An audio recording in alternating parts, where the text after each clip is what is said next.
with Edward Thommes. What's up, man? Thommes. Sorry. Everyone says Oh that. my God. I know this though. I know you.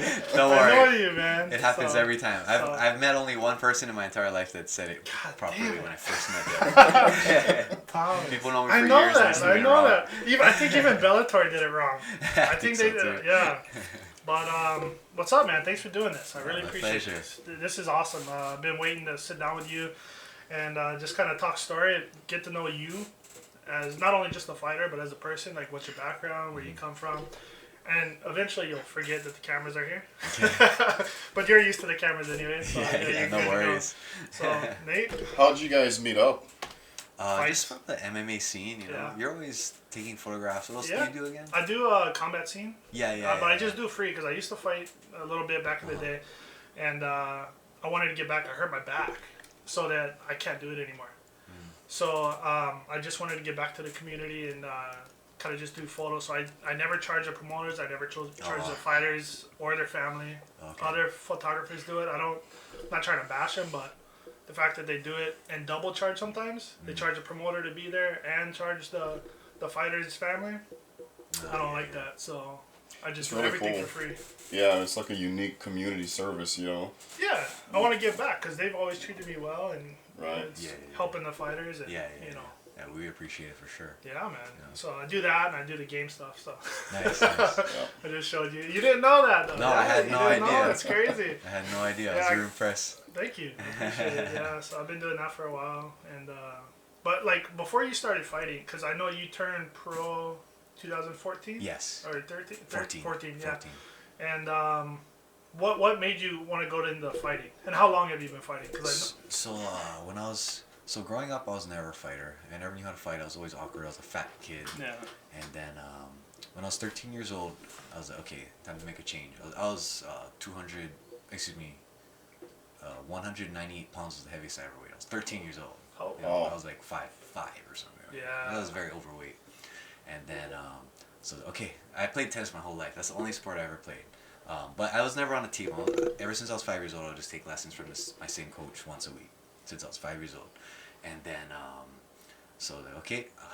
13 years old. I'm going to be in high school in I think it was 6 months. Yeah. So I started training tennis 4 times a week with my dad. And I thought that was so hardcore. I'm training hard. Tennis, You know? that's awesome. 4 hours a week. I'm picking it up. So I was really dedicated. I love tennis. Yeah. And then, what was it? I hung out with the wrong crowd in 8th grade, the punks. Oh. They did drugs, punks, and all this stuff. And then they used to spar in the backyard. Okay? And then, we put on MMA gloves, or it's more the karate gloves where it's like a MMA pad over the knuckles and it With goes the over hand. the forearm. Yeah. And then the other guy had the classic Oano gloves, Yeah. bag gloves, and then so we would spar, and I got lit up. Like, okay, I gotta learn how to do this. So then that's when I realized, okay, I gotta learn how to not get humiliated like that again. Okay. Yeah. So then what happened? Well, actually, before that, what happened was we did a more MMA thing, MMA style sparring this time instead of boxing. Mm. Okay, so when I took this guy down that beat me up before, I was like, oh, grappling comes natural to me, you know, I'm pretty good at this. Yeah. And then I started doing good in the backyard sparring with my punk friends. And then my best friend Chris Ramos, he's 3 years older than me. That's his family's like my Hanai family. Yeah. When I was 3 months old, his family babysat me. His grandmother is like my grandmother because she was the babysitter, but now they're like family to me. I spent way more time there than I did my own house.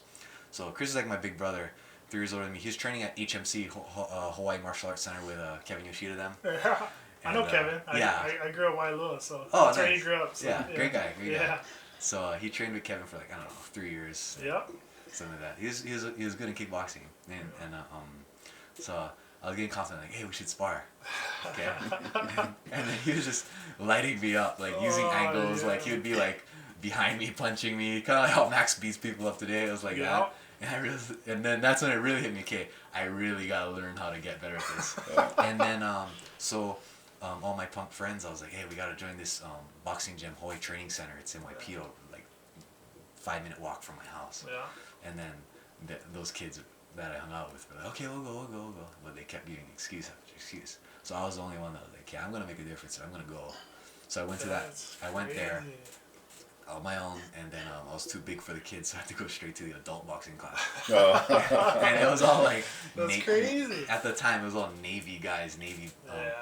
guys doing boxing in their off time, so they were way better than me, more older than me. I was only 13 and out of shape. But so that's where I fell in love with it. Fell in love with martial arts. Is I liked, and still the reason why I do it today is I love improving every single day. The littlest thing, like, you know, like every single session I'm getting better, you know. Yeah. And then like when you look back on it like 3 months ago, I was like, wow, I'm not the same guy. And another thing too is, you know, I think I lost like 30 pounds in like 2-3 months. You know, just simple dieting and just training 4 times a week in boxing. And then so back to the grappling part, that's where I felt I was pretty good. And then I went against someone that actually knew a little bit jiu-jitsu, and that was 2006. So if you're a blue belt, you're a legend back in 2006. Yeah. Nowadays you're blue belt, that's cute. But back in the day, it's like, that's crazy, you know? Yeah. So then same thing, I realized like, wow, jiu-jitsu is very, very technical. Yep. But let me take a step back. Before I sparred with my friend Chris, so like, you know, we're getting to the backyard thing. Everyone was talking, all my friends were talking about UFC, like Chuck Liddell, Matt Hughes. I remember those names, but I never looked them up. You know, it was a different time. I couldn't just, you know, it's harder to find on the internet. Yeah. Right? You can't just watch fights. Yeah. Okay, so I remember we just got HD TV. You know, back in 2006, Yeah. it was like 20 HD channels. Yeah. Okay, and then one of the channels had UFC 52. It was Chuck Liddell versus Randy Couture 2. Yeah. Okay, so they basically played the whole main card like a pay-per-view, and the first fight that they showed was Jason Mayhem Miller versus George St. Pierre. This is my first MMA fight I've ever seen. Dude. And I'm like, Mayhem Miller, that's the guy that fights at the Blaisdell. I heard. Yeah. Like, I've heard this name. He's Yeah. crazy. Everyone hates him. Yeah. And then I was like, oh, I hope this Mayhem Miller guy loses. He's so cocky and crazy. And George St. Pierre's so humble. Yeah. And then so the fight goes, in case you guys didn't realize, you guys know this, but Mayhem Miller got dominated and lost the decision. But what he showed was a lot of heart and technique. Like George would just was way stronger, way bigger, way more experienced. George would take him down, put him in bad positions, and Mayhem would use a crazy technique to get out. He would do a roll, he would do some kind of bridge or escape. It was amazing. That was a great display of jiu-jitsu. Yeah. And that's when I wanted to really I think that was the biggest opener. Like there is something to this that I gotta learn. Like to get to that level, it's gonna take years, but Yeah. you know, I'm definitely interested.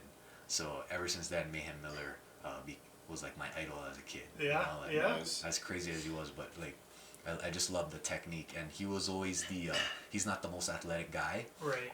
Gas is quick. Yeah, Yeah. and he was skinny, he was weak, but he had a lot of heart, Yeah. and he always just had crazy escapes and always went for the finish and submissions. All the time. And you know, like you see him fight like Nico Vitale and I know, all these right? tough guys at the time, and he always came out on Yeah. top. You know, he beat Yeah. Robbie Lawler when Robbie was killing everybody. Yeah. And you know, it's unfortunate that Mayhem Miller is going through what he's going through now. Yeah. It seems like his demons caught up to him, and he never Yeah. had the right support or you know, push people away.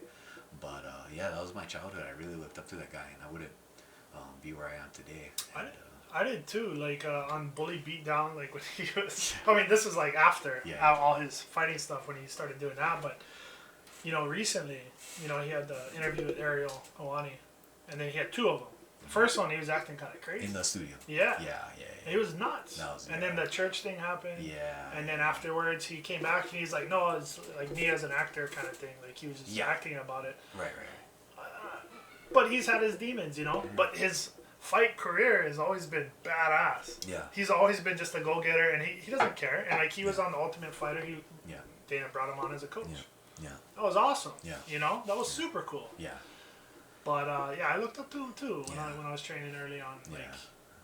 his ability to escape and get out of certain positions was amazing. Yeah. Right. One of the best to do it. Yeah. Best to Right. showcase it. It was awesome. So me, like I haven't followed MMA too much in the last probably 5 years or so, and so you talk about these names like Chuck Liddell. You know, I was a huge Anderson Silva fan. Oh yeah. Pretty much any Brazilian. You know, it was.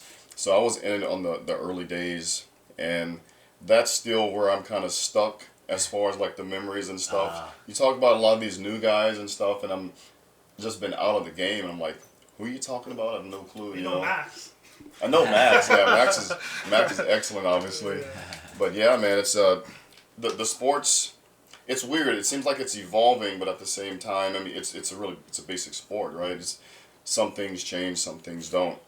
So I guess what are your thoughts, right? So you're coming up. You were able to see Chuck Liddell and all these guys at basically the start of the UFC, and here you are, a professional now in the game, and you got to see this evolution. What are your thoughts in general about the evolution and maybe what you see for the future of the sport? Well, it's definitely come a long way. It's not as much style versus style. A lot of people are more well-rounded now. Don't get me wrong, you do have the Damian Maias, the Jacare Reyes, or even Habib. Very one-dimensional, but it works for them, right? But I think athleticism is definitely a big factor now. Back then, you didn't have to be as athletic. Now it's like, conditioning is a big part of it, and I've learned that the hard way in one of my losses. That's why in the last year or so, I went to tactical strength conditioning, same one where my teammates go. Yeah. And that changed my game. But you know what? At the end of the day, technique is always gonna prevail over athleticism. But to get to the very top and get to the next level, you definitely have to have a mix of both, and just see what works for you. It's not a one size fits all. Like where it's got to now, there's still guys that like, even though you have to be well rounded, people are still gonna find their strengths. That's the fun thing about mixed martial arts is you don't have to be a certain body type. Like let's say football. To be a running back, you have to be a certain body type. Like if you don't have it, then you're not gonna get a chance. You know? It's a physical sport. Martial arts, like, man, look at Max. Like he's or not, Roy Nelson. Roy You know what I mean? For real. Yeah, but it's like you just gotta find what works for you. You know what I mean? Like, not everyone's the same. I think that's a beautiful thing about it. Like I agree. Like Roy Nelson, like you can't teach him to be the best Muay Thai fighter in MMA. Yeah. Like he boxes and that's what works for him. He does jiu-jitsu, that works for him. Yeah. I think that's where it's at right now. But one thing I don't like about where MMA is headed here in North America is the Conor McGregor era. Yeah. Is it's more like I should say the WWE era, because everyone's, I don't know, us Americans are so stupid. We just like our culture's so weird. We just love drama that doesn't make sense, you know. Right. Like that's why I'm actually a fan of One, because they're sticking to I guess Asia's a lot different. They just care about martial arts, honor, respect, and fighting. When I fight, I don't really trash talk. It's not because I'm trying to be noble and cool about it. It's just not me. Yeah. I came into this sport as a martial artist before a fighter. Yeah. And even when I'm done fighting, I'm always going to be training, because I am a martial artist. I'm always going to be improving, working on improving. Whether I'm shadow boxing at home or I'm taking a jiu-jitsu class at the gym. So, yeah, I think that's one thing that I don't necessarily agree with MMA, and I don't know if it'll keep up like that. Another star might come along the way. Like Max is changing the game. Big time. Max is a humble guy, and what you see in his post-fight interviews is what's on his heart. That's the same guy that I talk to in the gym. So I don't know. Maybe we'll get a change. I mean, I guess Conor coming in is a good thing, because the sport is a lot more popular now. It's on ESPN daily, and fighters getting paid a lot more. So maybe that's just the way it is, Yeah. Yeah. No, I agree. Especially with like Max, like he donated his gloves to Dustin Poirier's charity. Yeah, that's right. Like after he lost, like that's crazy. That like he's always been humble. Same with Yancy Medeiros. Yeah. It's another one that's super humble. Even the guys that like take his blood test, Wada and USADA, they love him to death, because he's like always gives them gifts and like, oh hey, what's up. So he's not trying to run from them like some of the other fighters are, maybe juicing or whatever. Right. But Now, on the juicing side, do you agree where the sport is going with WASADA and USADA? With completely clean Oh, yeah. fights? It's just unfortunate it's so expensive, you know? Yeah. So this is my meathead mindset. Let's just get it clear. I'm not on steroids. Of course. Well, one thing is I don't ever. Louis Smoker told me this. He never, and I agree. Like I never want to win a championship and wonder, or a fight and wonder, oh, is it because of steroids? Yeah, right. But here's the other reason. It sounds less honorable. Is another reason why I don't take steroids is because I'm terrified. Right. People die. You know what I mean? Yeah. Like, I don't want to blown get sick. up. And another thing too is one, I can't afford it. Okay? I train like a full-time fighter, but I have to work full-time. Like it's miserable, so I can't afford it because we live in Hawaii. Yeah. But another thing too is I'm not smart enough to know what I'm doing. Dude, I agree, 100%. That's why Brendan Schaub never did them, because he's like, this is way too expensive. What are you talking about, bro? And then guys getting caught with like crazy stuff, like that's nuts, bro. So yeah, like I hate the steroids thing. Yeah. I've been so oblivious. A lot of people are doing it, you know. Like it's so common in MMA, unfortunately, and you know, USADA and what's it called, WADA. Yeah. It's just so expensive for a steroid test, so we're not going to get that in all the organizations. That's the thing. But this is my meathead mindset. Yeah. You can be on all the steroids you want. I'm still going to break your legs. There you go. Bro. Like, steroids don't protect from submissions, you know what I mean? Like, so that's sure, perfect. you can train harder than me, but I'm still going to be in pretty darn good shape in that fight. You have been. That's the thing. You have been, actually, I was talking to my cousin about this, and he doesn't agree with me, but that's fine. Yeah. That's why I asked, because a lot of people are like, yeah, it's okay, right down the middle let's see. Like, Khabib, he's proven, I could be wrong, okay, but, you know, he's has a tough, Khabib Nurmagomedov, the lightweight champion, he's been under USADA for a long time, so he's most likely not cheating in the last 3 years, 4 years, okay? If there was no drug testing, I would say he's on steroids, because he's such a savage, and he just keeps going. Right. But another thing, too, is because he sets the pace. He puts you where he's comfortable and where you're not, so you get tired before him. Yeah. So, if you put Khabib lightweight champion against another 55er who's really good but on steroids, Khabib is most likely still going to maul them, even though they're on steroids. If you put Damian Maia on steroids, I don't think it'll help him as much, you know what I mean? Royce Gracie was on steroids, and when he fought Sakuraba, and Royce Gracie looked terrible. Right. So I think to each his own. Here's one thing that I don't like, and maybe I'm contradicting myself. TJ Dillashaw on EPO, like that's a whole team though. What's that? You need a whole team for that though. Oh, do you? Yeah, for EPO, I think. Oh, yeah, really? I have no idea about that stuff. Yeah. Like I said, I'm not smart enough. but like TJ Dillashaw, like he's a physical specimen. Yeah. So we take that away. I want to see how good he is. I want to see if he can recover from Cody's shots. You know, he got dropped, and I'm like, hey, if he wasn't like on those enhancement drugs or whatever, eating blood doping, then I wonder if he was able to, if he would be able to recover. Who knows? I wonder if he'd be able to keep the pace he keeps. You know. Right. So those are some interesting factors. But for me personally, I don't care. I'm gonna break your legs. Right. That's the best way to look at it. That's Technique always wins. Yeah. We'll see. Rylan Lazarus, my coach, rode anyone in the world on steroids. He's gonna tap them out. He's so beast, man. Dude, Rylan is beast. It just adds a whole level of variability, though, you know. And I like the idea of, you know, no steroids, no growth hormones, etc. And, you know, like you said, basically, I'm going to bust my ass basically out of the ring doing, you know, my diet and my working out, etc. Yeah. And at least, there, of course, different body types, like we were talking about earlier, but still a lot of variability, but eliminate something that you can control, definitely control, which is the steroids, and get everybody on as close of a level playing field as possible. Yeah. You know what I mean? Yeah. Well, you either let nobody do it or you let everybody do it. Yeah. Right. You know, it goes down to that. And disclose it. Yeah, just have your own league. Right, exactly. Yeah, right. That was such a shit show in Mayweather, man. What the fuck was that? It's killing me, but no. One FC, Angela Lee, right? Yeah. Pulling off a twister. Like, it's just a different organization than UFC, and I think they, with the mentality of the different culture, Angela Lee pulled off a twister. Yeah. Wow, that's Dude, crazy. it was insane. She did that, and not recently. It was like 2 years ago. Okay. She pulled it off, and I was like, "What the fuck?" You know, fight. That's Eddie crazy. Bravo was like, "That's his move." You He know what I dropped mean? her. And doing that in an MMA fight, that's hard. That's crazy. He couldn't even get it. Well, he was fighting one of the Gracies in his last match. Eddie Bravo was, Yes, but he couldn't pull it off. They were like kind of stalemated each other. But Angela Lee pulled it off. Dude, we'll pull it up later.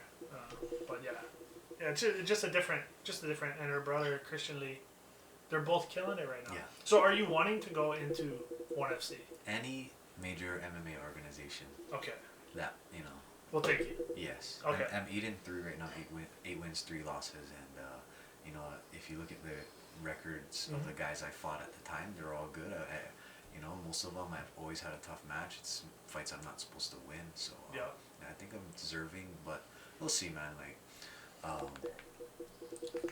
I'm just sharing my, you know, not everyone has to agree with me. I'm just sharing my worldview, Right. but I'm just trusting God and whatever he wants. That's what I believe. God's just directing me, and easier said than done. You know, I'm just trying every day to learn how to surrender it all to Him, because you know, at the end of the day, I can't control my destiny. You know what I mean? And I'm just gonna do my part and give my 100% in everything that I do. So That's awesome. you know, I'm just staying ready. Right.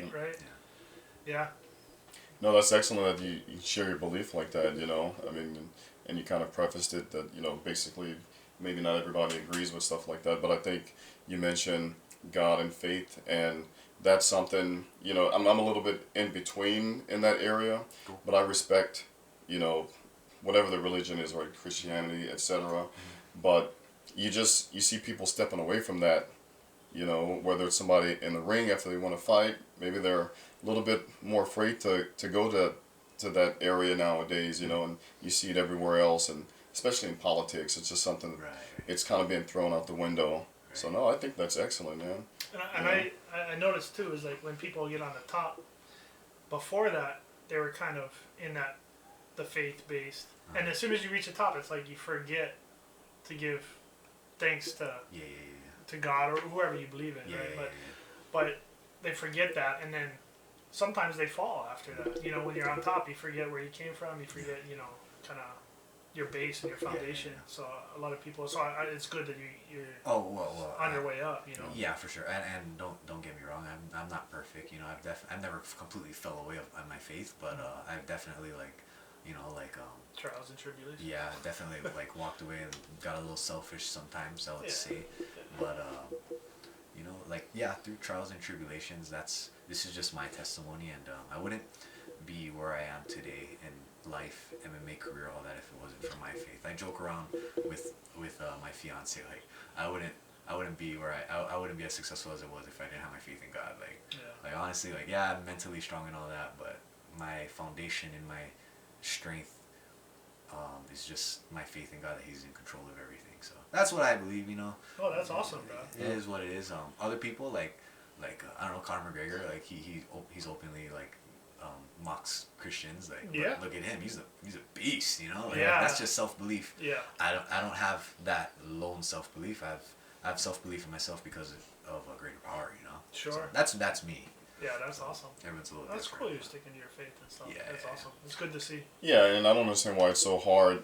You know, if believe what you want to believe, right, in the general sense, but you know what? Don't go bashing anybody else's beliefs. You know. don't do that. And we kind of see that right now, actually. A whole different topic, and we don't need to get into detail, but TMT, right? And I was listening to a radio show the other morning, and you know, you got these guys talking about TMT, and of course it's Hawaiians all up there, basically expressing and physically expressing their faith. Yep.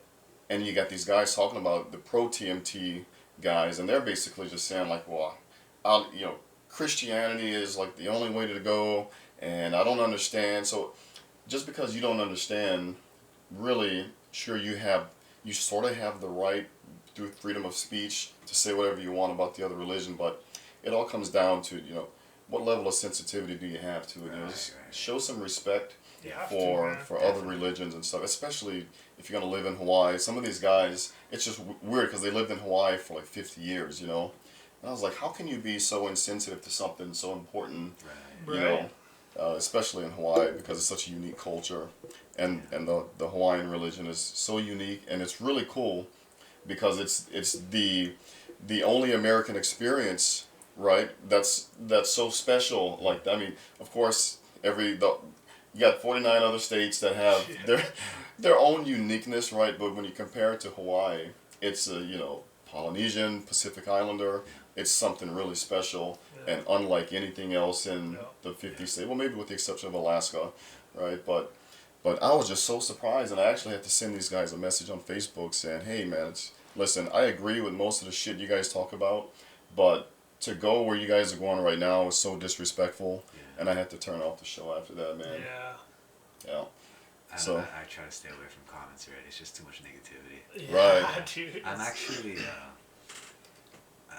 I really try to stay away from just what would you call it? I don't know, social issues. I'm always like aware, like Donald Trump's gonna like do some kind of dictator action. I would like to know. You like to know, right? It's Cameron Haynes. Yeah. You guys know who that is? He's a hunter. He's been on he's Joe Rogan's good friend. He's a good He hunter. made a post sometime. He said he never checked his phone for like 4 days. He never checked the news for 4 days, and everything's the same.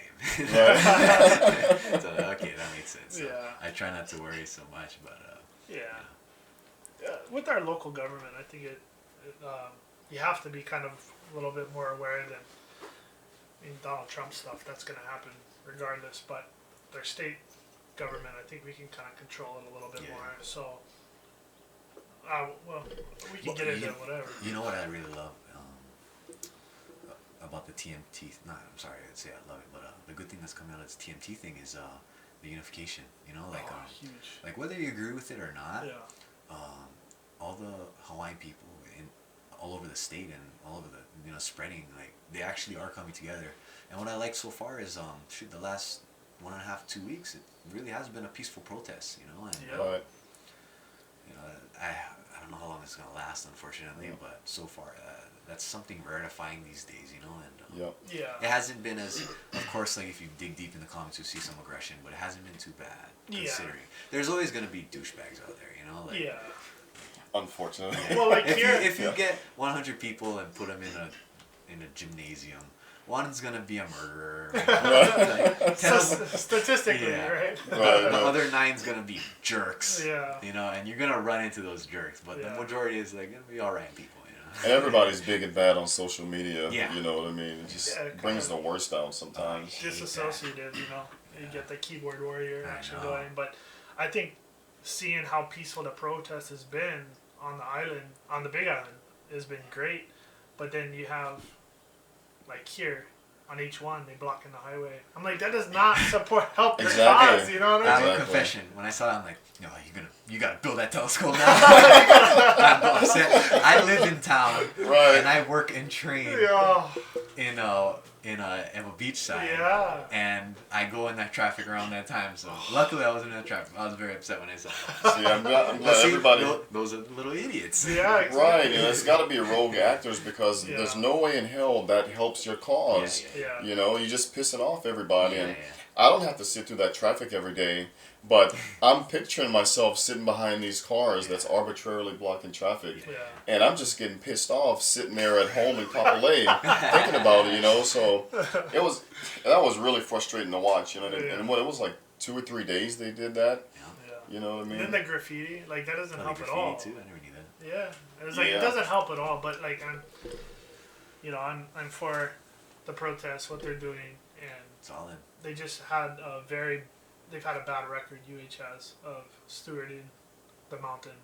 And I think it's only right that if they have that track record, that bad track record, well, now you gotta say no more.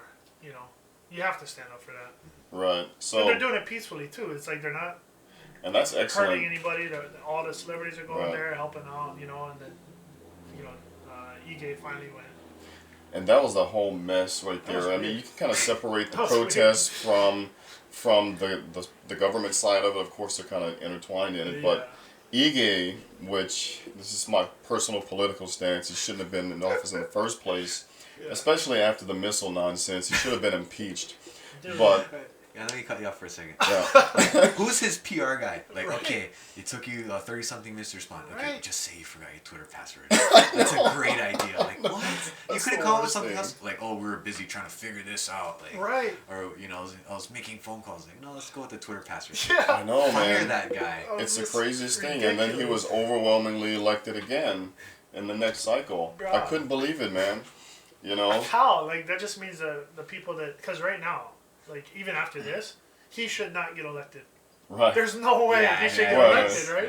I don't- After this debacle, yeah. this If is he tries to crazy. get in 4 or 5 years, I don't think. Right. It's crazy. Yeah. Even the way they're handling it.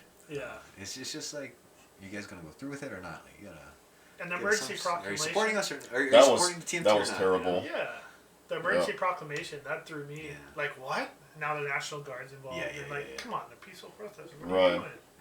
Yeah. So it's Well, as governor, you know, I would default to say, hey, make a call. Not an emergency proclamation. That's just really a gray area. And he implemented the emergency proclamation and didn't do anything with it.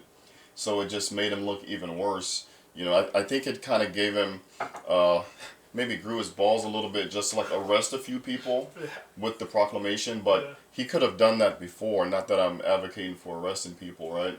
They weren't blocking the road, but, you know, so I'm pro TMT. Right, I made a lengthy Facebook post the other day, oh, I right? didn't know this. Get up. No, I'm just Yeah, You're pro TMT? we're gonna go. This is a different story, though. Yeah, no, but so the first thing that stood out to me, well, it wouldn't have been the first thing because they were protesting for several days at this point. But when the governor went up there the other day, I was watching it live on Facebook, and I was so impressed at the respect that the protesters and the Hawaiians were giving the governor. Yeah, it was really awesome to see something like that, especially like in these days where everything is so contentious. Yep. Even this issue is really contentious, you know. So I couldn't believe what I was watching, but at the same time, I knew already, you know, I'm not from here, by the way. I've been in Hawaii for 15 years, but I have a huge, deep love and affinity for the Hawaiian religion, culture, etc. You name it. Not just Hawaiian, but anything Pacific Islander. I'm infatuated by it, right? So I just thought that was really cool to see something like that, because if that was on the mainland, right, you take a different issue on the mainland, they'd be burning down buildings and you know, just flipping cars over and stuff like that. That was really cool to see, but Ige botched it up from the beginning, you know. Yeah. It's like, you're the governor, do something, make a call. Yeah. Not everybody's gonna like it, you know what I mean? Yeah. Now, to get a little bit more into the heart of the issue, you know, so what I expressed in my Facebook post the other day was, you know, I took a couple Hawaiian classes. It doesn't make me, you know, honorary Hawaiian or this nothing guy like over that. No, but really what it did was it instilled in me the passion for the Hawaiian culture and all that good stuff, right? And I learned about navigation, the stars, and Maupii Lug, who basically brought back navigation as it was done way back when, right? And, you know, the first time TMT came around and they wanted to build the telescope, the first thought was, hey, you know, it seems like this is something that's in line with the Hawaiian culture, right? I understand the sacred ground aspect of it, right? But really it's like, how do we, looking at the future, is this really going to hurt the culture? You know what I mean? And so TMT, the biggest problem I have right now is that TMT, that's not the root issue. And I agree with the fact that UH has done terrible with all the other telescopes. You know, if it's going to be up there, use them. They know it's sacred grounds, right? Yeah. So, and respect the land, respect the Aina. Apparently that hasn't been done. Not at all. So, yeah, they definitely need to move forward in a new fashion. I say whoever's managing those telescopes right now, kick their asses out and get somebody in there who's gonna have much more respect for the Aina and take care of those telescopes and do what they're supposed to do. You know what I mean? Well, you go ahead. What's the, educate me, what's the issue with this next telescope? I understand it's huge, but one more. They want to put it at the very top of the mountain, and there was a couple locations that they want to do, but that area is already sacred. It's ceded land that was given back to the Hawaiian people and for the betterment of the Hawaiian people.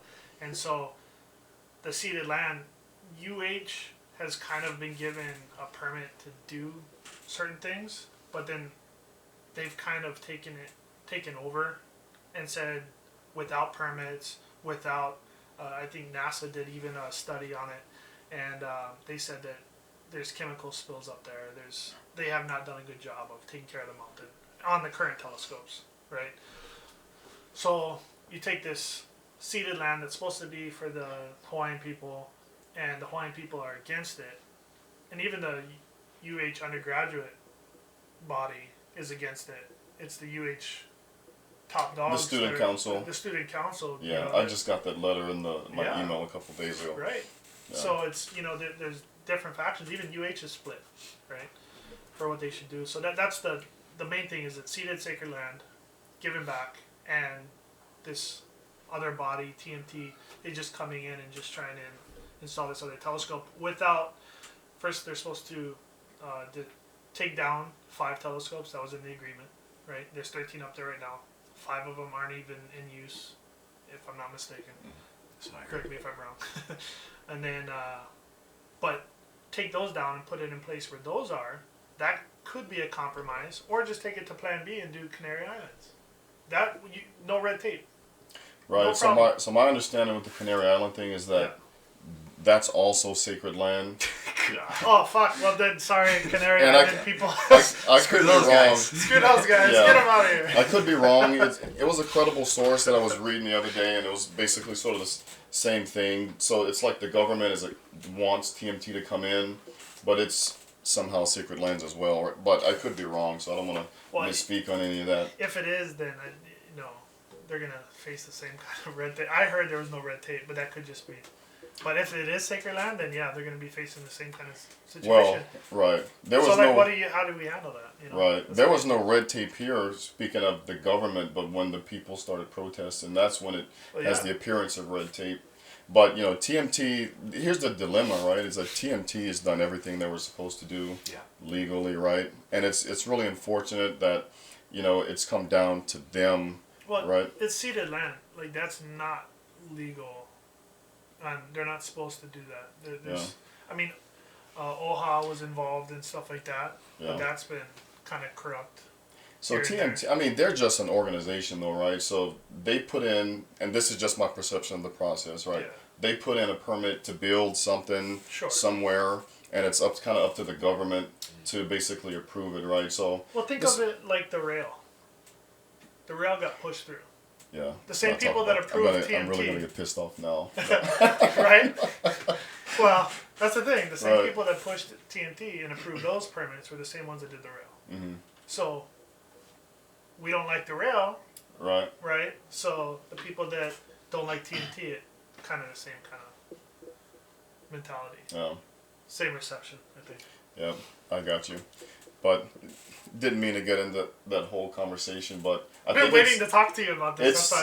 It's still worth a podcast doing though, because it's great. Yeah. I just spoke to I just spoke to Kelly Bishaw, who is my wife's pastor, but he's very well known in the community, and he gave me literally an hour and a half history lesson on the islands last night.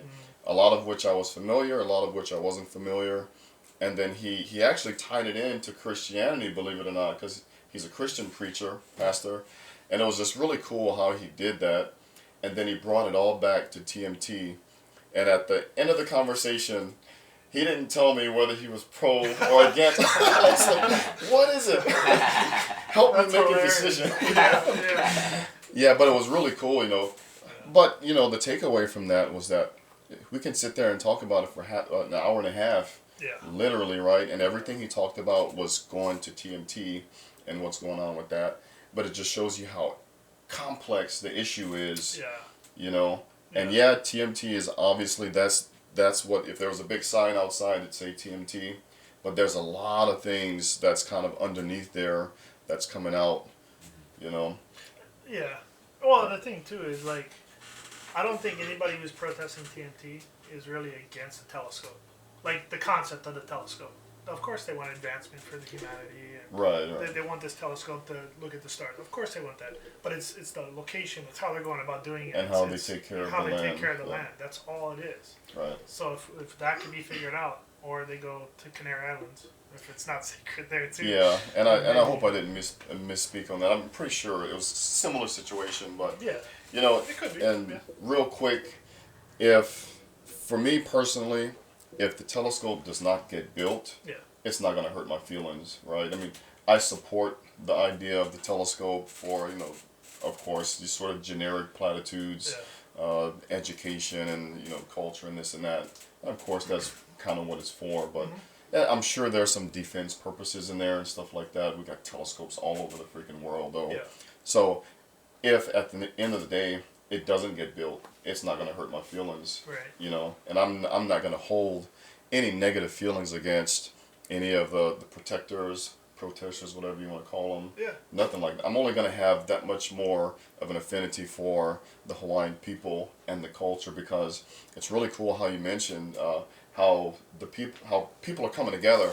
Yep. I've got a lot of local friends who moved away to the mainland. Everybody does, obviously. And you see it on Facebook now and these other social media platforms where they're holding rallies in Michigan, in Florida, Texas, you name it. All the local people are coming together. Vegas, obviously. Yeah. So it was really cool. Yeah, all over the world they were Yeah. helping out. I love it. Yeah. I love it. We can circle back. Yeah. I know that was a little tangent, but this is a podcast, so yeah. Sorry, it happens. Wow. That conversation is really why I'm here, by the way. You guys ever heard that space is fake? Oh yeah. Oh man, here we go. Yeah. Let's go. Yeah. Ridiculous. So space, back in Earth the day, being flat, right? Obviously. flatter, yeah. So Well, did you guys ever really consider?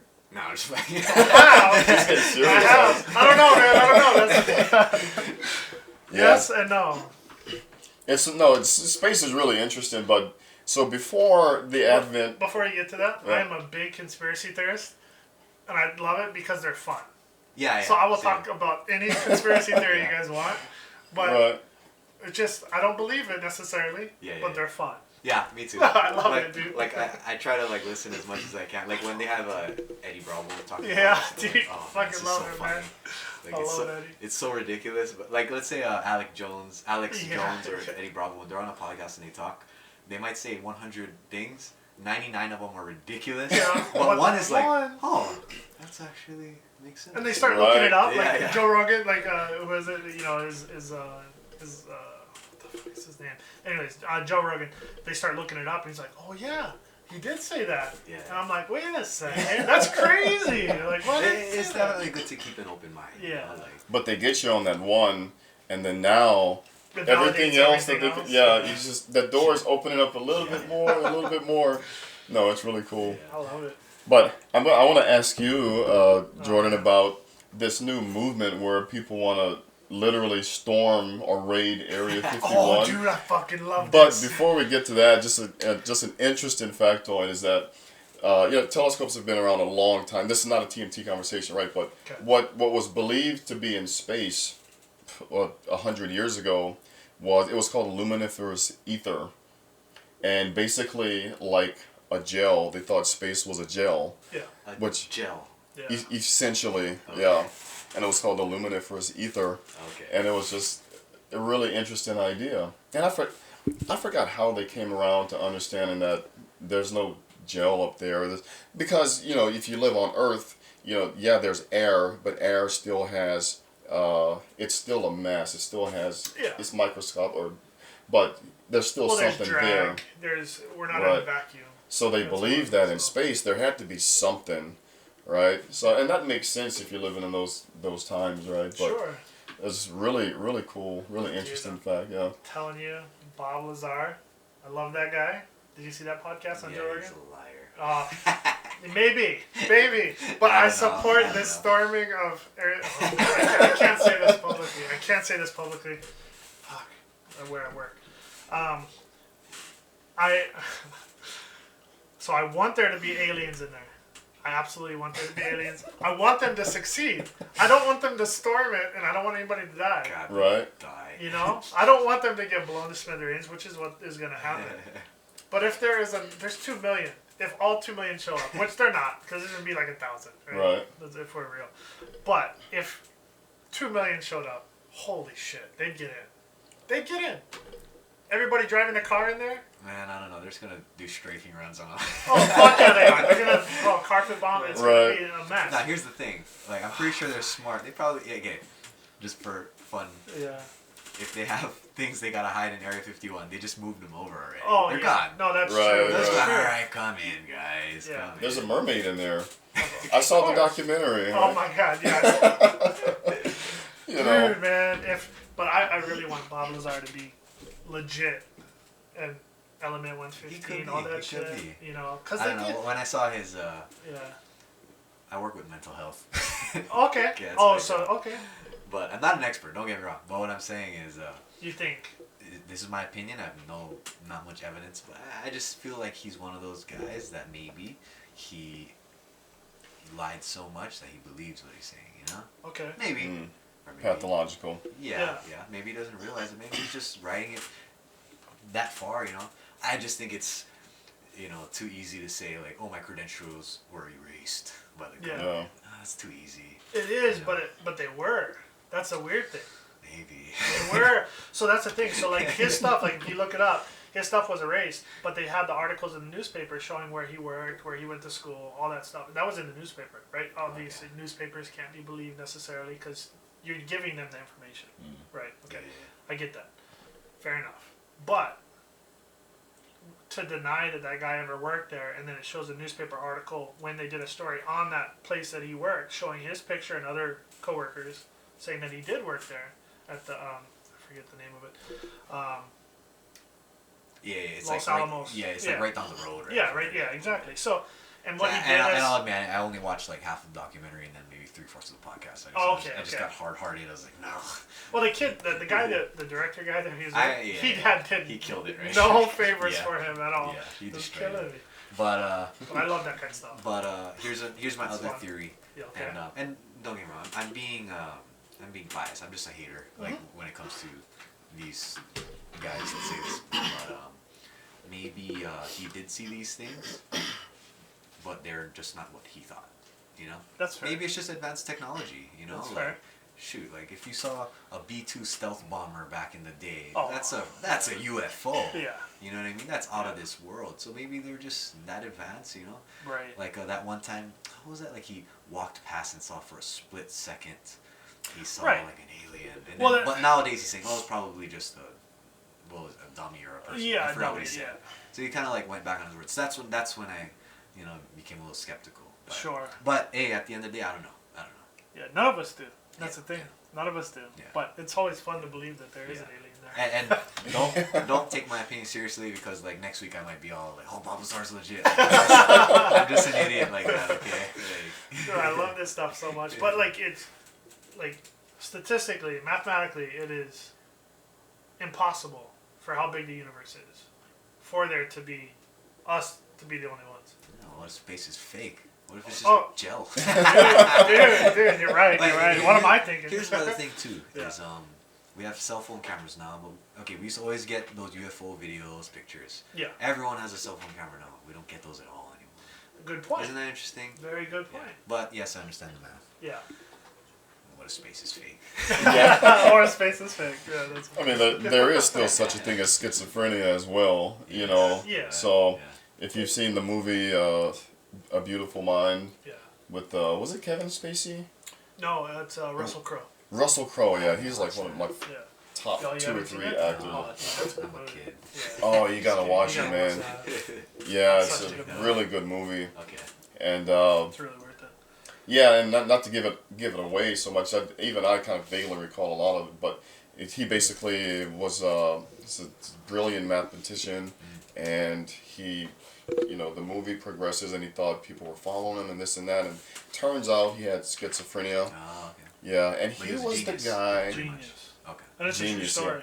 Wow. Yeah. He's the really? guy that did what he invented some crazy form of math. I think it was. I forgot, but he had this crazy story. Like the government had hired him, and then he started being followed by the government agents or some other. That's what he thought. Yeah, Oh, okay. but he was never hired. It was like the weird, or it wasn't. Fuck, dude.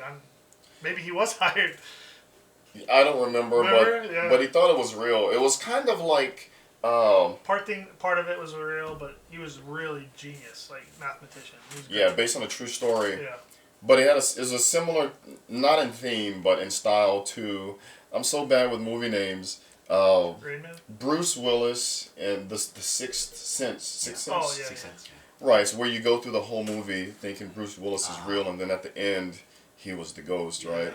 Yeah. And the little kid was seeing things. And it's a really similar style with A Beautiful Mind, but it's based on a true story and schizophrenia. But it also shows you how serious the illness is. For right? sure. Yeah, that is probably definitely one top 5 movies in my That's opinion. one thing about geniuses, you know, they're crazy. You know, Yeah. like, That's true, for yeah. some reason, like. Yeah. But they believe it, man. It's Yeah. real, and your mind plays these games with you, you know. So anyway, to tie it into the, you know, Area 51 stuff and all these conspiracies, I mean, there really are people out there who say there's aliens and it's effing real, you know what I mean? So, and not to mention, I was on a submarine, and when you're very sleep deprived, unfortunately, yeah, when you're like truly sleep deprived, you see some shit, bro. So I saw Menahunis just flying back and forth across the deck, and it was real, you know what I mean? And so, there's different things that'll just kind of get you in the state of mind where you start seeing things, and for some, like, you know, I was able to understand that, okay, it looks super real, but there's no way it's real. Yeah. Some people just can't discern that, I see. you know? Well, there's other things like I can't even explain. Sorry, or is it real? Or were the Menahunis real? You know what I mean? Well, Maybe they were. I mean, in like a split dimension. Who knows? you never know, dude. Like that's a weird thing too. Like This conversation There's- is weird. I know. There's just things that we don't understand. Like I've told this story on the podcast. You don't know, but a couple of years ago, my mom passed, and she passed away. She had congestive heart failure on Mother's Day. 6 months later, she went into a coma. 6 months later, she passed. But while she was in a coma, there was weird things that happened. So I had this dream that ended up. I just told the story to one of my friends recently, and then my son, Lika Boy. This is the first time he heard this, me telling this story. I've never told him, but he was overhearing me tell my friend this story recently, and he had the same exact dream that I had at the same exact time, and he just started crying when I was retelling. He goes, "It was from my perspective though, because he was in my dream. He was right next to me, and he was like, I was right there, and he just started crying. He's like, I didn't know, like, it just was crazy. And when I tell you the story later, it's gonna trip you out. Okay. It's crazy. I know the story, and I got chicken skin right now, Dude, I'm telling and you, it's man. just crazy, man. It's nuts. It's like my Sierra's mom, Audrey, she went to go visit my mom in the hospital. I didn't know that she went to go visit. And she was telling this story that in the dream, so I'll tell you the dream first. I was in the dream, and me and my mom were walking with my son, Alika Boy, and we were walking at Disney Aulani. I've never been to Aulani. I don't know what it looks like, right? But there's these like bridges that go over this river that's running through, and there's a couple fish. And first thing I think is like I see the fish, and I'm like, oh, let me grab my fishing pole. You know, I was excited in my dream. And I come back, and she's like, it looks kind of dead here. You know what? Let's get the whole family together. Let's and my mom's in a coma right now. You know what I mean? This is the first dream I had in like a year, and it was of her. So we're there at Disney Aulani. She goes, it looks kind of dead here. You know, let's get the whole family together. Let's have a family reunion at Disneyland. And then I woke up, and I was like, holy shit, that's crazy. Didn't think of anything of it, and then the next day, Sierra's mom, Audrey, she comes over and she goes, I was just talking to your mom last night. And I was like, oh, I didn't even know you went to go visit my mom. She goes, yeah, I told her, let's do lunch at Disney Aulani. Let's get the whole family together, and let's go to Disneyland and have a family reunion. That's what her mom told my mom. And the next day, that night, I had a dream that same situation happened, and then my son had the same dream. That's so crazy. from his perspective, it's fucking nuts, dude. Like, oh, my neck is going, dude. That's just crazy, man. So there's things that just, and she was a very Christian woman. She was very Christian, and it's just crazy to think, like, I don't know how to explain that. I don't even know if I should. It's just an experience I had, right? But I can't explain why that happens. And it was just one of those things, like, I don't know if you have any crazy stories like that. You know. Not as crazy as that. Wow. Man, I'm into crazy stories, you know? So, yeah. Wow. But it was nuts, man. Yeah. So, Unreal. I know you have some crazy stories. Yeah, well, yeah, we'll We'll can talk save that about for that another later. podcast. Maybe we can circle back a little bit to MMA. We got like way off track there, but I know, sorry. that's what makes these things so fun, you know. It's just whatever, you know what I mean. Like, that's the great thing about podcasts. It's not super structured like a TV show. Exactly. Yeah, no script. And that's the thing. It just helped me really talk to people. Yeah. I'm a programmer, man. Like, I'm fucking in the computer every day. So I have a hard time talking to people sometimes, but, you know. So, I'm looking at this website right now, tapology.com. I don't know how big this website is or whatnot, but it's showing you as ranked 124th out of about 1,400 fighters in the entire U.S. Oh, they're 123 off. Really? I should be first. That's the way to look at it. That's That's a good way excellent. to look at it. But I mean, I see that ranking, and I think that's hella good. You know what I mean? Especially for you still fairly new, sort of new into the game, right? I mean, a few more years you'll be really in it. You know what I mean? And hopefully you'll be at number one in the next couple of years or so.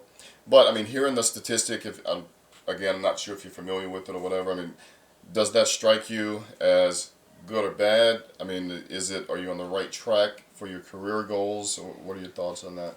Yeah, as far as I don't care about stats. Yeah. You know, stats Yeah. lie. Numbers aren't always true. That stuff doesn't affect me at all. Like, I mean, it's weird. So Tapology, that's probably the most legit website as far as records go. Yeah. But like a couple months ago, they had me as like a year ago, they had me number one ranked 145er in the state of Hawaii, and then like a couple months later, they had me as number two to the guy that I beat. It was really weird. So, yes, I don't care about numbers. Like I said, they don't define me, and you put someone in front of me. It doesn't matter what rank he is or what rank I am. It's it's just me and you. Let's find out. Records doesn't matter. Dude, like I fought guys with really good records. On paper I should lose, but it's like when I watch them fight prior to my fight with them, it's like no, I can beat this guy. Doesn't matter. Doesn't matter what a number says. Sure. That's the great thing about sports too. I mean, everybody has an opportunity. Yeah. And I know, like, talking about losses is kind of hard sometimes for some people. Mm-hmm. Your most recent fight with Toby Misic. Yeah. That was brutal. That was a brutal fight. Like, that was one of the bloodiest fights I've ever seen. That was crazy. Like, did you stitches on that side right there? Yeah. And the back of my head, I got like 11 stitches. Jesus. But you fought. You would not give up. I come in. Every single fight I've seen you, and I've seen you fight plenty of times up close in person. You never give up. You never do. You have that fighter's instinct. Yeah. Did that? That was a Bellator fight. Yeah. Did having that kind of I don't know how to ask this question. You never really let the losses define you in this, and you have way more wins than you have losses. How do you take that kind of loss and turn it into something positive for yourself? Yeah, for sure. So every loss that I had, I couldn't help it. I broke down and cried. I was heartbroken. But the first thing I asked my coaches was, what do we do wrong? Okay. Yeah. So the Toby fight, I wouldn't trade it for the world. It taught me so much lessons, because I was used to just doing whatever I wanted to do. So if I wanted to keep it standing, I could keep it standing. If I wanted to take you down and finish you, I could take you down and finish you. I fought Toby. I trained hard, and I truly believe I'm going to take him down. He's not going to stop me, and I'm going to tap him out. And I knew on the feet, he was so quick, and he has knockout power. He's very dangerous. Yeah. And then, his fight starts. And guess what? I can't take him down. Yeah. I just kept trying to force my way. Basically, we call it chain wrestling. I was not chain wrestling because I could take a lot of people down by just shooting my double leg and forcing them down, you know, cutting angles. And Toby had a good game plan. He was ready for that. Yeah. And then, so he was stopping every takedown. I never took him down once in 3 rounds. Yeah. And that never happened to me. And, you know, and I got cut in my face because I wasn't defending in the clinch because I was too confident that he wouldn't hurt me because that's my strong point. And, Yeah. you know, like, yeah, it just didn't go my way. But I'm so happy for that because guess what? Like, the areas where I had problems with Toby, I excel at now. Yeah. So, you know, those areas were in the clinch with my wrestling. Now I chain wrestle. Now I mix it up. I have new techniques. I'm more aware of the danger that my opponents can impose on me in the clinch. And this is just one of like 10 examples that I learned, right? Yeah. So, you know, my next fight I had in April 24th against featherweight prospect Darius Estelle. He was like, they were saying on UFC Fight Pass that he beat everyone in Michigan and in Detroit, Michigan, and no one wanted to fight him, so they sent me. You know, they made it sound like I was a sacrificial lamb. You know, Yeah. this is the beautiful part. So when if I didn't lose to Toby, if I beat Toby, I would have lost to Darius Estelle 5 months later. Reason being is Darius Estelle was using the same techniques to stop my takedowns. Yeah.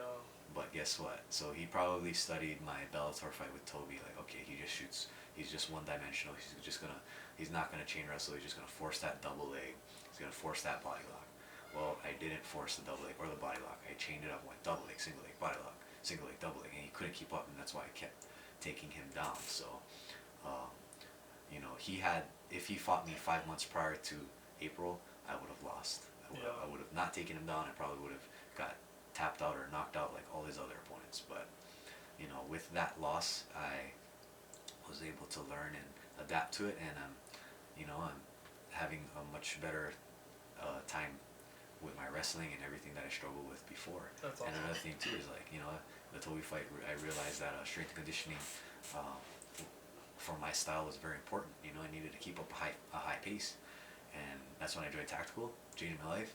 And that last fight I had, like when you look at my opponent, this real tough athletic guy, Yep. you know, he's shredded, he looks like in great shape, and he looks way stronger than me, but guess what, I was all respect to him, but it was my night, I was ragdolling him, and I wasn't even breathing hard, and Yep.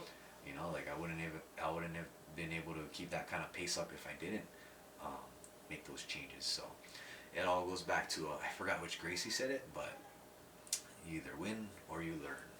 So every loss there's always some kind of benefit. That's not just MMA. That's anything in life. You know, like even if you're wrong about something in your relationship with your spouse, like you're gonna learn from that. Like, okay, I was wrong about this. You know, this made that person upset. How can we? You know what I mean? Like you're always finding solutions with the errors and roadblocks that you face. You know. Yeah. So yeah, every single time I lost 3 times as a pro out of my 11 fights. I lost 1 time as an amateur. There was always something to learn from it. It made me that much better. Right. My first loss, I'm not gonna give away all my secrets. Don't do that. Yeah. But you're Even learning. my wins, I'm always like I'll have like I'll tap someone out in like 36 seconds. There's always something to learn. Yeah. Why didn't I do it in 34? Right. Exactly. You Yeah. know? It's an interesting way to look at it too. So with fighting, there's so many different elements, right? So you talk about your stand-up game, grappling. I mean, there's jiu-jitsu, the technical side of it. The list goes on and on and on, right? So how do you deal with the or maybe not conflicts is the right word, but sort of the gaps. So of course, if you know who your next fight is going to be, you'll prepare for certain areas, but you know, as a professional, you want to be as well-rounded in as many of these areas as possible. But because there's so many elements to it, it's not reasonable or rational to think that you can sort of do it all.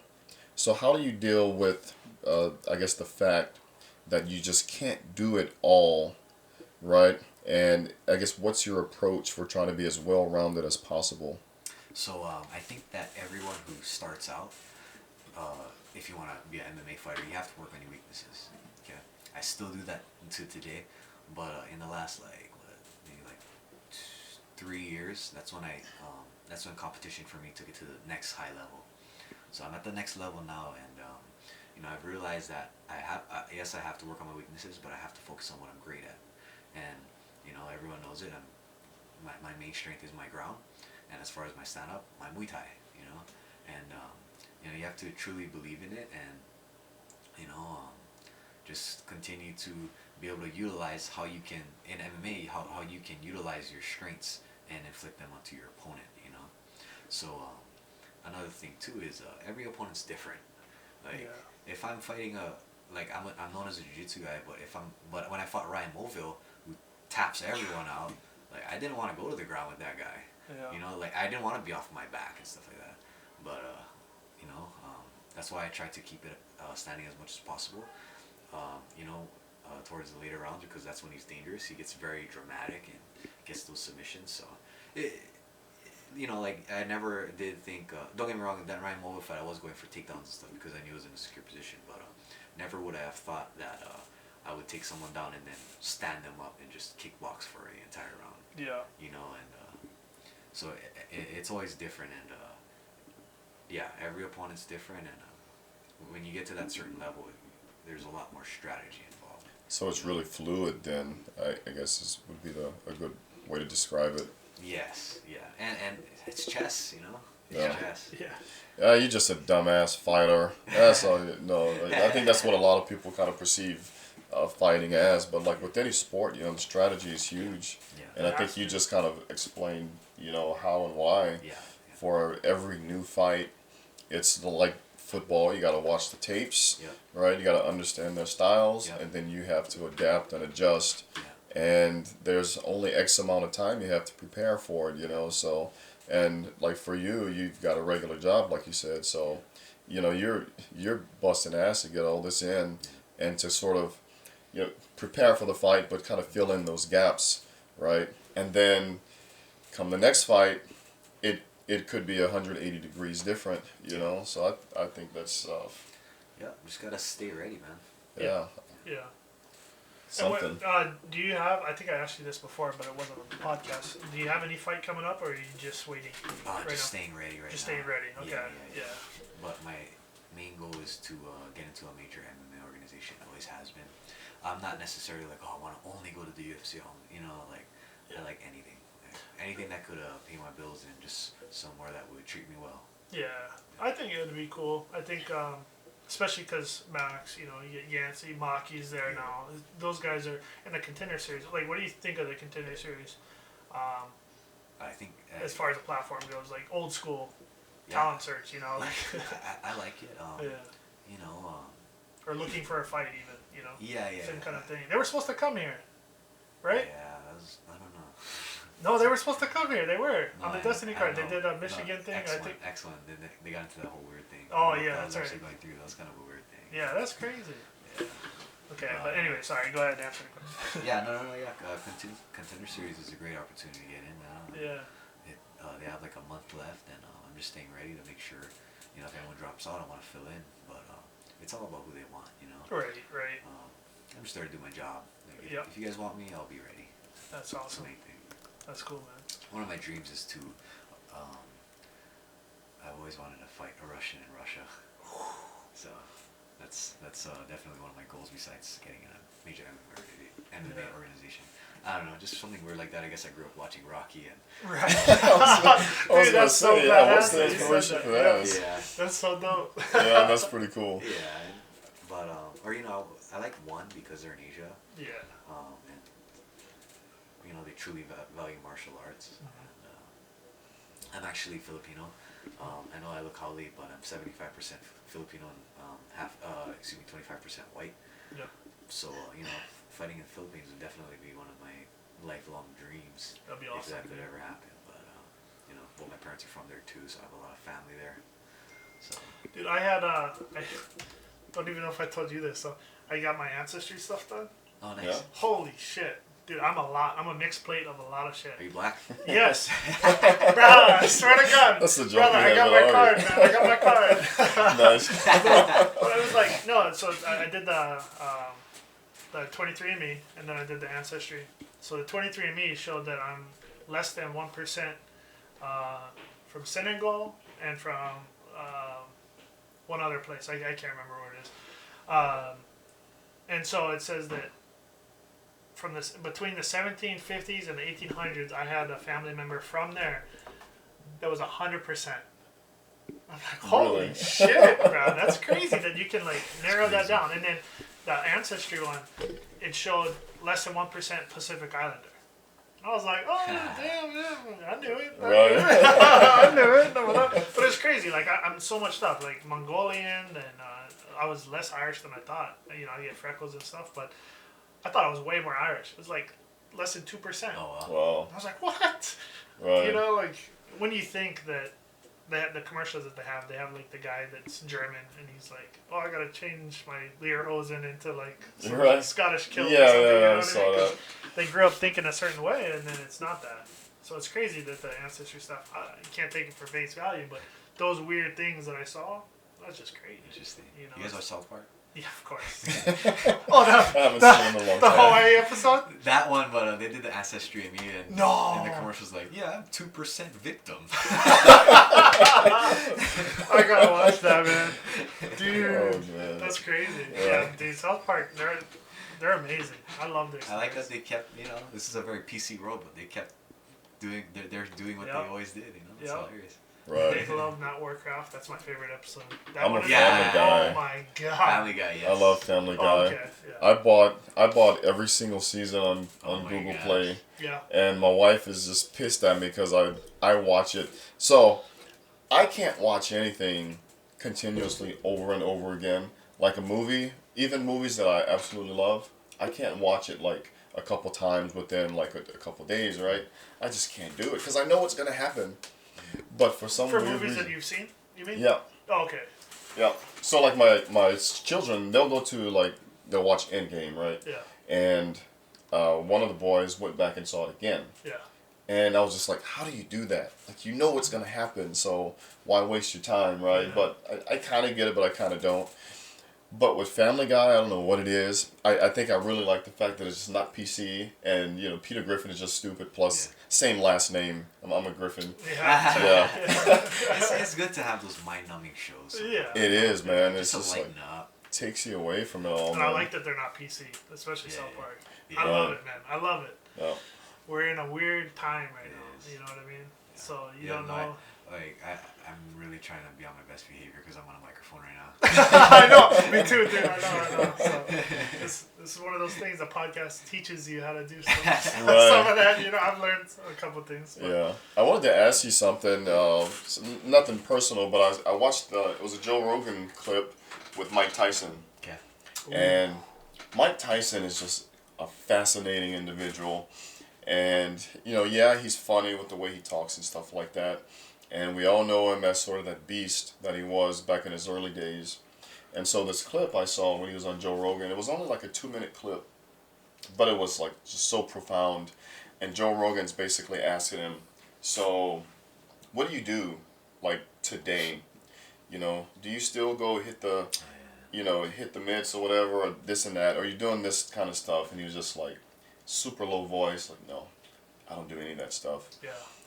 And basically what he proceeded to explain was that if he goes and boxes, even if he just goes jogging, it's putting him back in that headspace where he used to be. So he has to be a different person in order to be a different person, right? It was really interesting the way he explained it. It was really cool. Well, his coach was his like hypnotized him. Yep. To always like turn it on and off. Really? And then Joe Rogan asked, if you watch the rest of the podcast, Joe Rogan asked, did he ever turn it off before he died? He goes, no. Wow. If I'm not mistaken, Yep, I think that he is said correct. that, right? That is correct. Okay. He did not know how to turn it off. He didn't not know how to turn it off. So he turned on this beast mode Right. in Tyson and then never turned it off. That's crazy. And so now that every it time all he makes trains, sense he said now. it comes out. you know? Right. So it's crazy. Oh, it all makes sense. So Yeah. there's a book called Relentless that my good friend and training partner Michael Nakagawa gave me last year. So it's Relentless. It talks about it's this coach who worked with Michael Jordan, Kobe Bryant, Dwayne Wade, them, and it talks about that dark side. Yeah. Okay, so we can use Mike Tyson as an example. Mike Tyson was trained for that dark side, that zone, but he couldn't turn it off. Yeah. So you see it in his fights when when his life started falling apart, like he just couldn't turn it off because he's biting people's ears, he's getting aggressive, he's saying crazy things like I'm gonna eat your children and stuff like that, and just getting arrested. Yeah, it's sad that he couldn't turn it off because he wasn't trained to. Yeah. So that's the thing about fighters, is that you need to learn how to turn it off. Same thing with Tiger Woods. Like in this book, it talks about like when he sees these controversies with these high-level athletes, he's not surprised because they're just that good, because they have that darkness within them, but they don't know how to turn it off. So like Tiger Woods had that scandal with other women. Yeah. Kobe Bryant, the exact same thing. John Jones. John Jones. You see, John. Yeah. Yeah. So the thing with me is, and I learned this from Max too, and I got to experience it firsthand when he fought Brian Ortega. I was in his corner, and I got to see him warm up. Like, it's definitely a different person than when you talk to him on the street. Yeah. Literally a different person, and this is actually why a lot of these top level, like high level athletes get divorces, is because they're just in that zone constantly, and when they're in that zone, it's a lonely place, and they love it there. So the thing with me in fighting, I have such an awesome fiance, and luckily I'm able to turn it off for most of the time. But let's say I got to fight 6 weeks out, I'm not gonna be the same guy for 6 weeks. Right. Like I can turn it off, but guess what? It's gonna be on a lot. Once the fight's over, it's off. I'm chill. I'm a totally different guy. But and I'm not. Everyone's different. I'm not the type of guy. Maybe some guys, they snap at the people around them. Like, no, not me. I'm just more like I'm not there. Like maybe we're eating dinner. I might just be a little bit more quiet because I'm imagining what's gonna happen in 6 weeks. Mixed emotions. I'm confident. I'm scared. I'm focused on how I'm gonna win. I'm game planning. And that goes on for 6 weeks. It's miserable. Yeah. And that's why, like, when I fight, like, I'm counting down the days. Like, I make posts a lot on Instagram. Like, when I fight, like, let's say I fight on August 28th. I'll say August 28th is a great day. To die. Yeah. Because that's, like, I know I'm like 99.9% chance I'm not gonna die. Right. Yeah. But that's the mentality. Like, Go out on your shield kind of thing. Yeah. Like one for one, we're fighting, so it's combat. So it's there's a lot of adrenaline involved. It's very scary, and the other thing too is I really, really want to win, so I'm willing to die for this. Yeah. I'm not doing it on purpose, but I really do feel like I'm gonna die that day. Like when it's fight week, I'm like, wow, the fight is in a few days, and I don't imagine what life is after that. So but whenever the fight's over, like I go back to the locker room and I'm just on a big high because I'm like, wow, we're here, I won. When I lose, it's a different story, but I'm talking about when I win, I'm like, we did it. Like I was dreading this moment. I was so scared, and I'm being honest with you guys. Like a lot of fighters, are like, oh, I'm never scared. That's bullshit. Like, that's some bullshit. Yeah. Like some of my best friends that fight, like you'd be surprised that they tell me they're scared when they're in the locker room. You'd be very surprised. I don't think I think Nate Diaz and Nick Diaz said it the best. Anybody who says they love fighting, like, you know what I mean? Like, they're bullshit. Like, you do, but you don't want to get hit. You know what I mean? Yeah. So it's a different kind of thing. So if you say you're not scared, like your stomach doesn't like feel weird before you walk in there, like fuck that. Yeah. Like Nick said it the best. I hate it to love it, and even Frankie Edgar said like 4 weeks out he can't sleep sometimes. And for me, like my process is weird. Every single fight, like the week of the fight, every night, I kid you not, this is every single fight. It's like 20 fights. Like I always have dreams every night, 5 nights out, about the fight. And then when I wake up, I'll dream like I win or whatever it is, I lost, whatever. I wake up the next morning, I'm like, oh, it's over. And then I'm like, oh, I still got to fight in 4 days. And then the next night I wake up, oh, it's over. I won. Oh my gosh, I still have to fight in 3 days. It's the worst feeling. That's weird. Now get this. So after I win, in reality, I fight. Yeah. I win, and then I go to sleep with a big smile on my face because I know I'm gonna wake up. I'm gonna think it's a dream, but it's literally a dream come true. It's the best feeling in the world. Yeah. It's the best feeling in the world. Okay. I don't know if that's my clarinet. I don't think No, so. it's not. Oh, it just stopped. Maybe it was. I don't know. I pulled it out just in case. I was like, oh, maybe it's mine. Sorry, weird walls in there.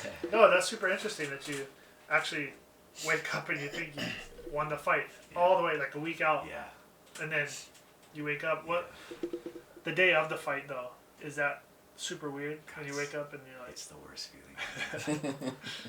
Oh my god. This is just me, you know. Yeah. Maybe some fighters could wake up like, yup, it's fight day. I'm Yeah. just like, oh god. Oh my gosh, in 10 hours, like I'm gonna put it all out on the line. I could totally embarrass myself. yeah, But for me, once I get to the locker room, this is weird, but when I get to the locker room, it's either I'm like, I feel like I'm gonna spar, like I'm okay.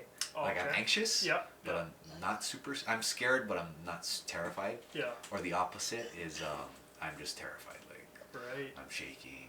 I feel cold. I don't want to warm up. I'm getting tired fast when I warm up. But neither of those feelings tell me if I'm gonna win or lose because Sure. I've won on both. I've Yeah, lost yeah. on both. But for me, once the fight gets closer, I usually get stronger and stronger. So like once I start, even on the worst feeling, no matter how scared I feel, once I start warming up, I get confident. I start smiling. I feel like I'm in the gym again, you know. Yeah. And then that's when I start getting in my zone, in my dark place, you know. Like, Yeah. like this is what I do, and it gets very, very, very lonely. Like I don't know how to explain, but that's the best way I can put it. It gets lonely. Yeah. So as I'm warming up, that's how I feel, and then okay, you're 2 fights out, 1 fight out, and then Call you. I'm up next, and then before they call us out, like every single time I'm like, wow, I feel so lonely, and then that's when I find my place. That's when I find myself like I'm at the bottom of the hole, and the only way is to look up, and that's when I feel the most intimate with God. Like that's why I believe that there's a God who loves us. Sure. This is just me. I'm not trying to preach too much, but I have a microphone, so I can talk about it. Yeah, whatever you want, especially on this podcast. But like that's the most intimate moment I get, and then so once I walk out and then I enter that cage, you always see me like I'll kind of take a pause or I'll pace, and I literally pray like, okay, God, it's just you and me. Like I feel so alive, you know. Yeah. It's so much mixed emotions. Like I'm excited, I'm scared, I'm confident, I'm strong. I'm gonna be fast. I'm gonna murder this guy. Sure. You know, I'm gonna give all the glory to God no matter what happens. Yeah. Like, it's truly a crazy feeling, and I live for that. Yeah. And then, once that fight starts, once I get hit, I'm back in the gym. I'm back to being comfortable. Yeah. You know? You get that muscle memory, kick it Yeah. in. Now, do you ever have like really hard like weight cuts? Because I think a lot of the problems are like people have trouble weight cutting, and that's why it's really hard. But I think you walk around at pretty much the same weight, like maybe 10 pounds. Nah, I'm just smaller, but I walk around like 20 pounds over. Okay, but, okay. Maybe like the week of the fight, I don't cut as much, but 15 pounds. Okay, But, that's not too bad. It's hard for me, but it's not like I'm gonna die hard. I feel like I'm gonna die, but so it's definitely I walk around 20 pounds out, then I'll burn like maybe 10 pounds of fat. Sure. And then a week of I'll be around 12 to 15 pounds on Monday if I have to weigh in Friday. Yeah. And then I just do all my cut out salt water loading like 8 days prior, and then it slowly comes out. It's a process. It's uncomfortable, but Of course. it's- I've cut weight too, man. yeah, I it's- fucking hate it. It's the hardest thing I've Yeah. ever done in my life physically, cutting weight. Like Yeah. you can tell me run 200 miles, like I wouldn't mind compared to cutting weight, because cutting weight you're dehydrated for. The worst part is like, let's say you weigh in Friday, you have to cut a lot. The last part of the weight cut is Thursday night, and then Friday morning. That night before that Thursday night is just miserable. You dehydrated, and you have to cut one more, and you're wondering like, oh my gosh, what if I don't make it? Out of the 20 fights I had, I've always made weight. So, it's all mental, really. Like It really is. It comes down to that. But Yeah. like even being prepared, like the last time I competed, I was doing the Hawaii Triple Crown Okay. of jiu-jitsu, and you have to weigh in the day of. Yeah. Which sucked. Yeah. Cause it's like you can't rehydrate. So Yeah. I was dehydrated the entire time. God. And I had 3 matches, Oh if I'm my not gosh. mistaken, and I lost the last one, but I was gassed. I was done. Yeah, I was yeah, 'cause done. like, I was yeah. just like, I don't care if I win anymore. Yeah, yeah. Just let me get some like water, because you Right. can't. You start drinking water right there. You don't know when they're gonna call you. Yeah, yeah, you could be yeah. right there, and then you throw up. Yeah, Like fuck, dude. Like I don't.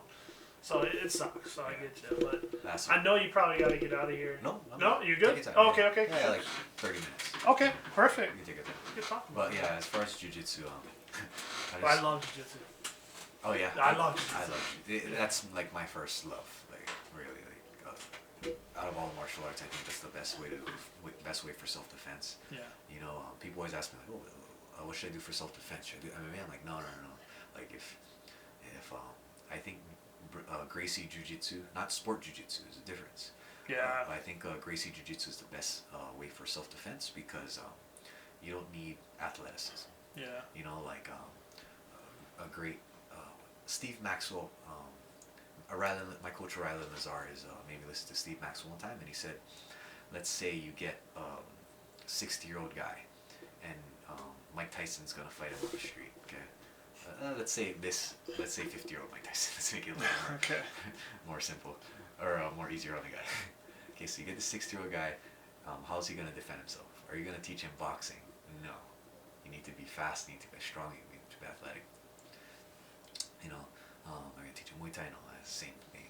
Are you gonna teach him wrestling? No, like wrestling's awesome, but a 60-year-old man is not physically capable of doing wrestling. Yeah. I would recommend you teach him jiu-jitsu. Why? Yep. Jiu-jitsu isn't gonna make him tap out Mike Tyson, Yeah. unless he's like unless the guy's a black belt and he's calm and I don't know. Right. Cool. Right. But using jiu-jitsu, this 60-year-old man can be able to tie up Mike Tyson and stop him from getting killed. You know what I'm saying? Yeah. Like, just assuming that Mike Tyson isn't doing jiu-jitsu. Right. So that's my take on self-defense. You know, like I think other ones like I think I don't do Krav Maga, but and I only think that legit Krav Maga is from Iran or Israel. Israel, yeah. Not like the one. The stuff they have. Yeah, all the like at a CrossFit. bullshito. Yeah. Like you won't get legit Krav Maga in the States, I think. No. But from what you see, it's all buff military guys doing Krav Maga. Yeah. Like, and it takes a lot of time to get like, you know what I mean. And that's teaching you to kick ass. Well, even the You know? Israeli chicks doing Krav Maga. Oh, yeah. Holy shit. They kick ass, Well, dude. yeah, they're fighting life or death. Yeah. It's a different country. It's different, man. Yeah. So it's crazy. But so that's my take on jiu-jitsu. Like, doesn't necessarily mean that you're using jiu-jitsu to kick ass, but it's able to destabilize, demobilize your opponent. attacker. Yeah. Yeah. And if you're a young adult in shape, then yes, you can use jiu-jitsu to kick ass. Yeah. Yeah. But really, the defense aspect is like really important. And that's what they sell. A lot of the jiu-jitsu schools, they do. That's like one of the first things it is defense. It's not about just going around and kicking everybody's ass. Yeah. I don't think any legit jiu-jitsu school sells that. Yeah. It's always about respect and Yes. defense. Yeah. And it's the way to change. Like Alika Boy, he's been doing it for 5 years. Where's he go? He goes Bad Tiger Academy in Mililani. Oh yeah. Eric Gu and all them. And Jeremy Jeremy, Nitto. Bruh, those guys are fantastic. Yeah. I love those guys. And he was my old coach, Eric Okay. Gu was. Solid. So he's the only one I really trust at the league. Cool. Because he was my coach. Uh-huh. And he's learned so much. Like, he's super respectful. It changed his life. Nice, But I got him in when he was 4. Started young because I did it. And he just wanted to do it. So it was really cool to see that transition. I love that in my son. I was like, That's awesome. fucking, Man. he wanted to learn, It was awesome. I don't make him go, and he wants to Yeah. go. So. I hope my kids. Right. That's a story itself. So I'm getting my fiance. We're getting married in October. Hell yeah, dude. Good And, job. congratulations. Congratulations. Thank you. That's awesome. And we like to have kids. And Yeah.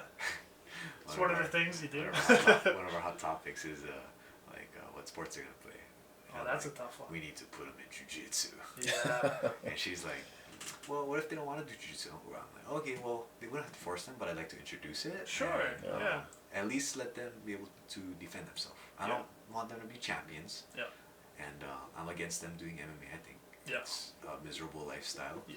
If they want to do it, I'll support them, but I, no. What do you think about football? I don't know anything about football. No, them getting into football. Yeah, well, the thing is, I don't know about CT thing. That's the thing. Yeah, that's what I was wondering. I gotta do more research on that. Yeah, But, I wouldn't want to because it's almost guaranteed that in high school you're Yeah, guaranteed to get a concussion. Yeah. You know, so, football. I play football, but I don't want him to do it. Yeah.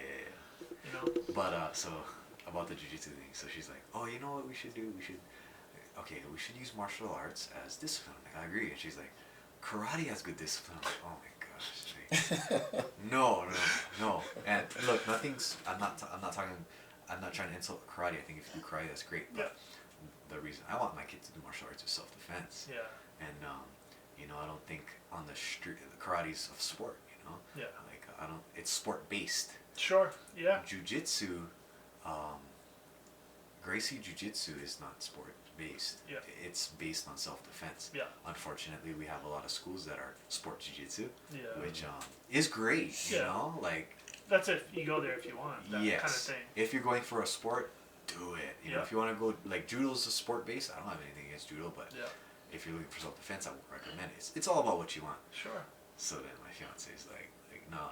Like, karate. I'm like, you never did karate. She's like, yeah, but it teaches them respect, how to punch and kick. I'm like, oh my gosh. But, so it's a debate going she's on. my You know? fiance. I gotta play with my words. You know, I you can't do. just fire back at her. So. Well, you're really close to the sport too. I mean, she is. I mean, the spouses of the fighters are always very close. Yeah. They suffer in their own way, Yeah. but.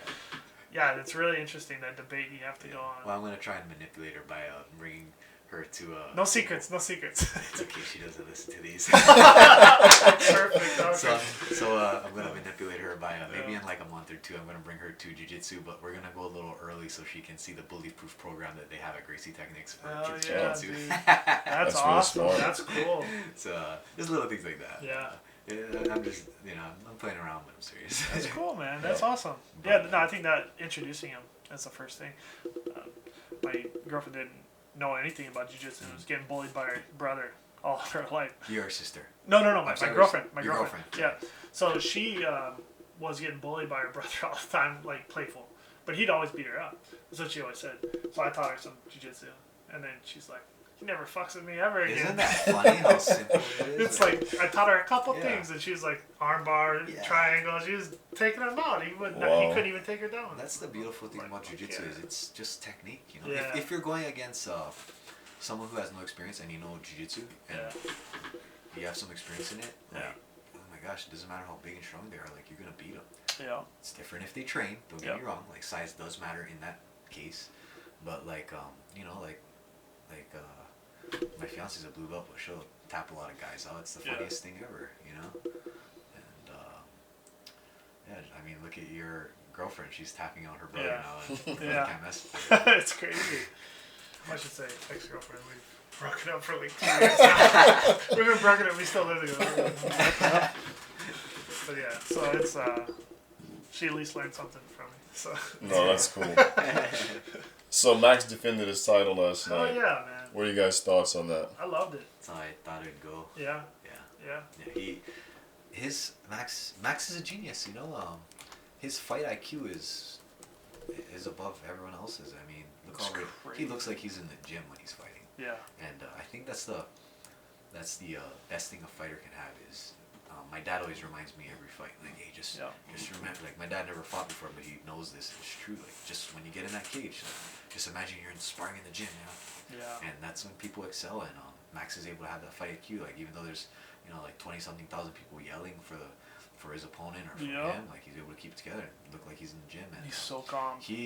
That Frankie Edgar fight was a good coming out party. I mean, Max is out there, but it was a good way to showcase how good his wrestling is, how good his footwork is. I think that defense was fantastic. Yeah. And Max let him in on some of those shots too. Yeah. I was kind of like, Max, stop playing around. But, Such a good fight, though. He drives somewhere, which is crazy. It's so funny, like when he's jumping anacondas and trying to guillotine Brian Ortega. Like, come on, Max. Yeah. That's But, good. Yeah, and man, Frankie Edgar, after all these years, like I don't think he slowed down at all. It's amazing. He's still got the speed and timing. Still and, got it. It's unfortunate he lost last night too. He's one of my favorite fighters, but I'm looking forward to the future for him. If he drops to 135, if he can make that weight, which I think he can, like it's gonna be a killer. Now that he's gonna have power too at that weight class, so we'll see. Yeah, it's crazy. But he's a perfect example too. He fought at 155 and was beating everybody. Yep. And he walks around like 155. Yep. That's crazy. Yeah, that's nuts. Like all his opponents were like 20 pounds bigger than him. He was smashing them. Yep. Unbelievable. Yeah, he was weighing in and fighting the same weight. Wow. It's crazy. It's crazy. That's but amazing. I think that's what happened to Max too. Like during Yep. his last fight with Dustin Poirier, Yeah. he was way bigger. Yeah. You know, and Max. Dustin Poirier is probably the biggest 55er ever. Oh fuck, I've dude, ever he's seen. so huge. Yeah. His arms and his shoulders. I was like, Yeah. what the I fuck can't is believe that he guy was- on, dude? He was 145 only 5 years ago. Yeah. It's crazy. I can't believe that. And it's crazy too, because like Max fought him as his first fight Yep. in the UFC. He lost, but it was still crazy to have it come back around and see how different the fighters have become. Both of them. Both of them have just And Dustin excelled. looks like he found his groove too. I mean, Yeah. Dustin looked like he struggled in some of his fights. Like whenever he would lose bad. Yep. And I think it was a big mental thing. And man, he fought Max, who had so much momentum, and he looked confident. In it. Yeah. That was pretty cool to see. You know, like that fight brought the best out of both of them. Yep. You know, and I'm biased, but I can't wait to see that rematch. Yeah. Dude. I knowing Max and what we got at Gracie Tactics, our team, Yep. our coaches, like we're always improving. You know? Yeah. And yeah, we got It's a good good. mix. Yeah, so now we also have BJ Penn, who looks like he's gonna fight again in the UFC. Yeah. And BJ Penn kind of put Hawaii on the map as far as UFC goes, and really started this sort of revolution in Hawaii, and maybe more coincidental since UFC was kind of rising in popularity, but we've kind of seen BJ Penn go through the full cycle of a fighter, still kind of hanging in there. I think his losses are just about as much as his wins at this point, and that's not a knock against the guy because he's been excellent and represented the state well. He's been great. Yeah, and now you got Max Holloway, so you sort of see, like, I don't want to characterize it like this, but the old and the new, and it's just an interesting dynamic. Yeah. Right, and I'm sure, I don't know Max personally, but I'm sure BJ Penn would have been an inspiration to him at one point in time. It's kind of like these basketball players getting to play with Michael Jordan when he was still in the league just before he retired. Sure. Right? I would imagine anyway. Sure.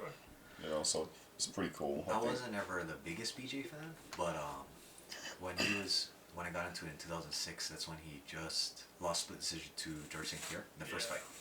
And so BJ was at the top, and then so him being from Hawaii, when I first started getting to training, like after the whole Mayhem Miller story, and I joined that boxing gym and stuff, I remember I was at school, I was in intermediate still, 8th grade. I remember like sitting down for like 30 minutes, and I was thinking, as a 13-year-old, for whatever reason, God put it on my heart or something, but I was like, I can do this, like I can do it like BJ Penn, but I'm gonna give up my entire childhood or teenage years and all that stuff, my adult life. Am I willing to do that? And then at 13 years old, I decided, hell yeah. Right. That's awesome. And I never looked back. That's You know? awesome. I mean, don't get me wrong, like I've matured a lot, like can't fight forever, whether it's my body or whether I have other priorities. Like if I have a family and I'm as busy as I'm right now, I don't want to fight. Like, Yeah.